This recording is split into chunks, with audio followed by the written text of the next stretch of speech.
دین زرتشت عنوانش هست دین کوشش همراه با یک خدای خوب اما محدود علیه نیروهای شیطانی ذاتی عالم.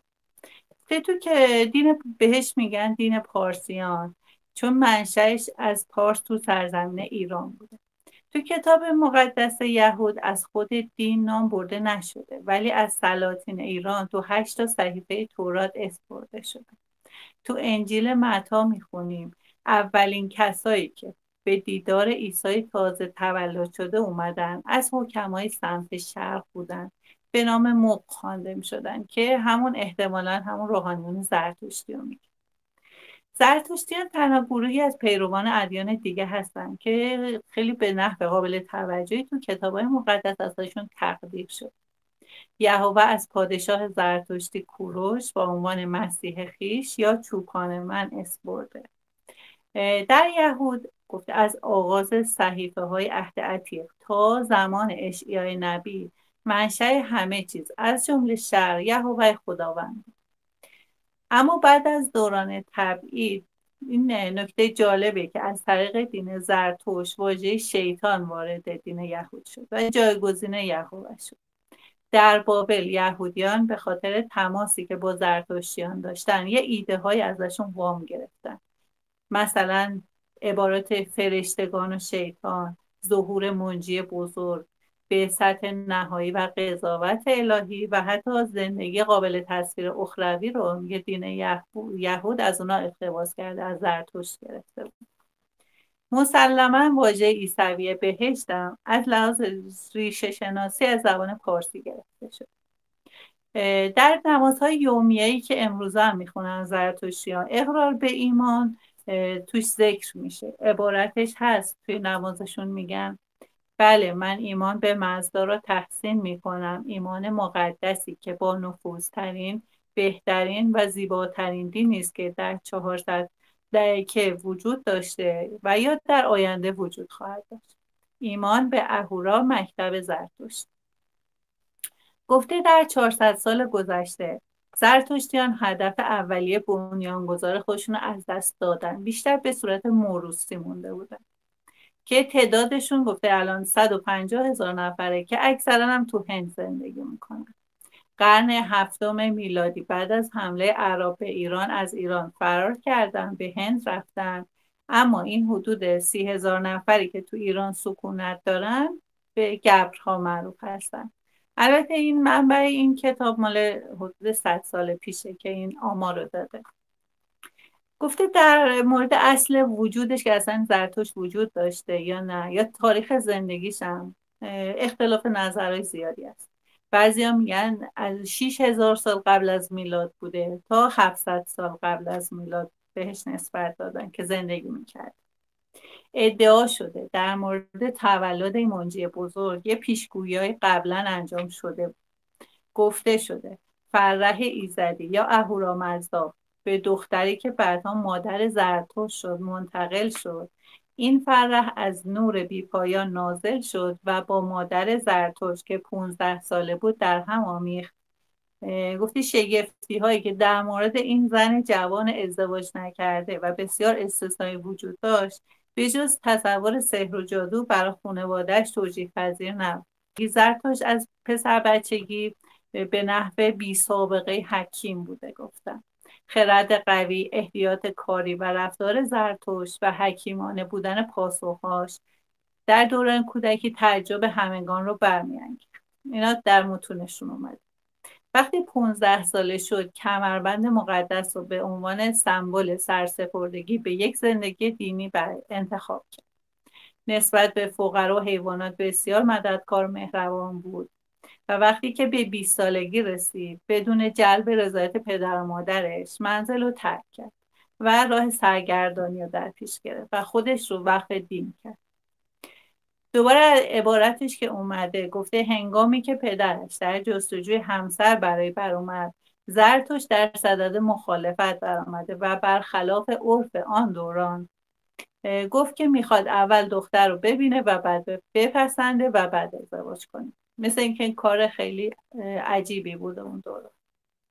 نقطه عطف زندگیش تو 30 سالگی اتفاق افتاد، وقتی که زرتشت احساس کرد به حضور اهورامزدا رفته و به پیامبری انتخاب شده. اولین عبارتی که در اوستا اومده این نصب الهی رو نشون میده. یه حکایت جالبی هست که نوشته از میان شکوه گاو در یکی از سرودهای گاته ها اومده. گاو به اهورامزدا شکوه میکنه که تو چه کسی رو برای رفع ظلم از من میفرستی، که او وعده ارسال زرتشت رو میده. اینجا گفته گاو سمبل جامعه کشاورزی اون دوران بوده که به سختی تحت فشار تورانیان مهاجم بودن تو ایران.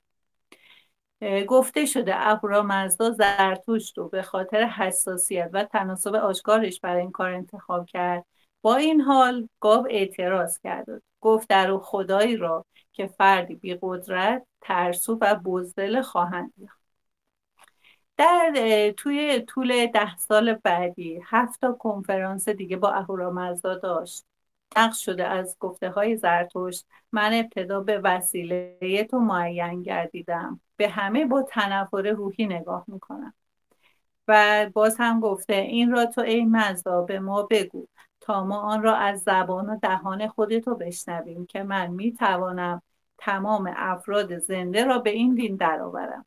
ما جماعت دزدان را هم به بزرگترین افراد تبدیل خواهیم نمود. و اینکه زرتشت به عنوان یک هدیه حیات بدن خیش را، برگزیدگی گفتار، پندار و رفتار نیک را به محضر مزدا می آورد. در متونشون اومده. بعد در مورد عقایدش اون مواد سکرآور رو که ناپاک و گولزننده بودن مورد سرزنش قرار میداد. گفته آن کسانی که به اجرای آنچه من فکر میکنم و بر زبان میآورم نمیپردازند در پایان زندگی دچار لعنت میشن. گفته یک بار در زمستان در حالی که او و 2 تا اسبش از سرما میلرزیدن توی خونه خاصی پناه بردن که بهشون اجازه ندادن وارد بشن. در این هنگام روح شر دروغگو او را وسوسه کرد که از دین مزدا چشم‌پوشی کنه و از سلطنت دنیوی رو انتخاب کنه. اما این فکر موذیانه رو با دعا و عبادت دفع. گفته در این مواقع بود که روحیش رو از دست داد، چون هم از طرف همقطاراش هم از طرف اشرافزادگان نوجوان طرد شده بود. با این حال برای کسب حمایت باز به در خانه خدا روی آورد. نقش شده ازش که من باید به کدام سرزمین بگریزم، من چگونه باید تو را ای اهورامزدا راضی کنم.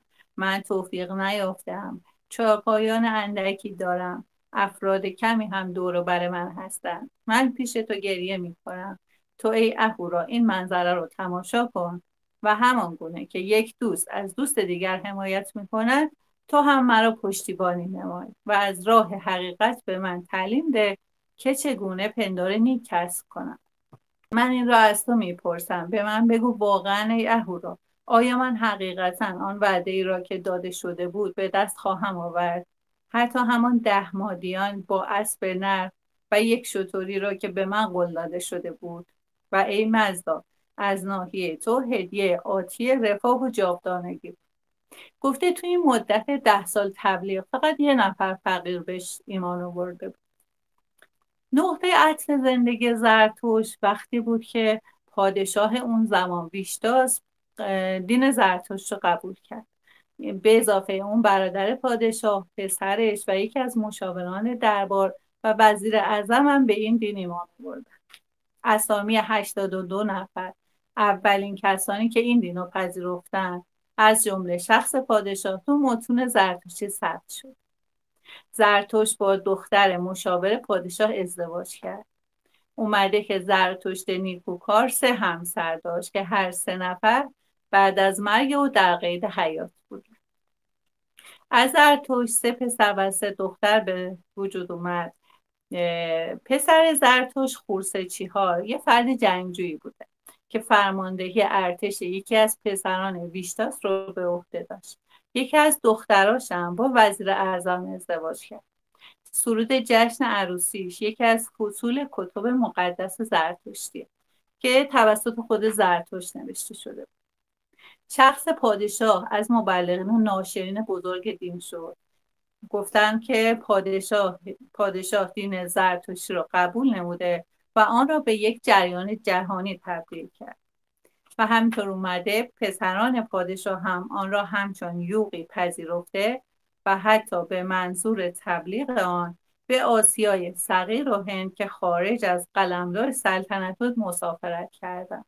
تا این قسمت رو اینجا توضیح دادیم. حالا بخشای آینده زرتشت و مفاهیم و چیزایی که با این دین آورده رو انشالله قسمت بعدی بررسی میکنیم.